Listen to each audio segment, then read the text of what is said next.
So the next exemplar we're going to be talking about is a little bit shorter but sweet. It's a call about brain death. One donor can benefit up to 75 people. All right. So brain confirmation. Let's talk about the manifestations first, and then we'll talk about brain confirmation and federal stuff and interventions and other issues. So first thing about the federal stuff is there's an Omnibus Budget Reconciliation Act of 1986. All acute care hospitals are legally obligated to have policies informing families of potential donation. Then there is an Omnibus Reconciliation Act of 1998. This requires all hospitals' deaths to be reported to organ procurement organizations and set up consequences for non-compliance with loss of Medicare funding. So then let's just talk about the quick brain manifestations. So there'll be no ocular vestibular reflex, no corneal reflex, no respond to a command. Patient is flaccid, pupils unreactive, fixed. Patient has no osteocephalic reflex, the Dahl reflex. No response to supraorbital stimulation.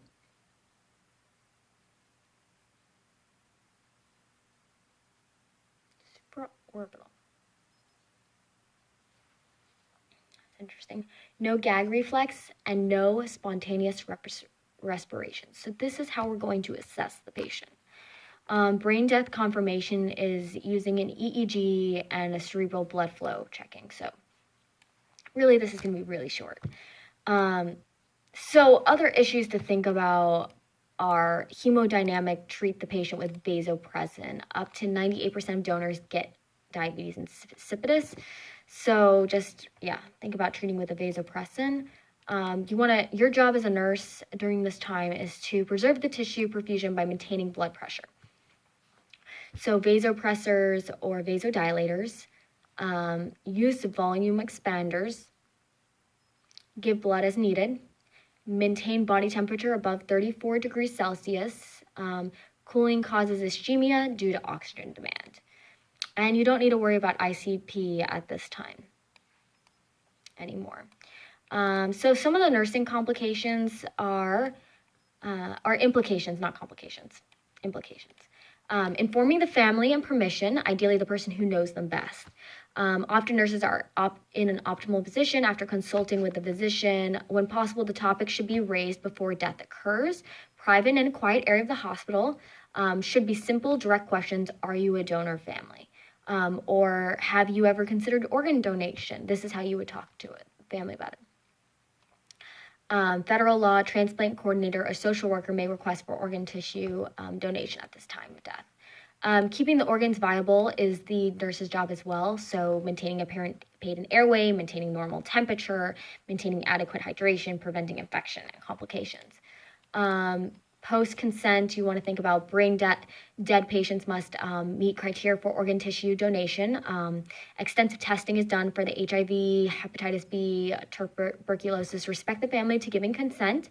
Answer all the questions. Give time to grieve for the OPO and the OPO can give more details.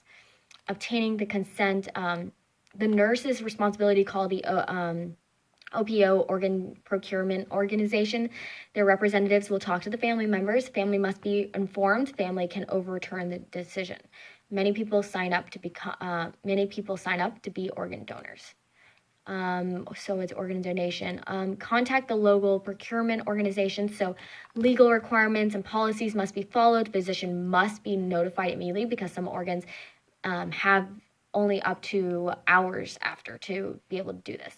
And there's this concept of the rules of hundreds. So your job as a nurse is to maintain the PaO2 at 100 mmHg, which is pressure.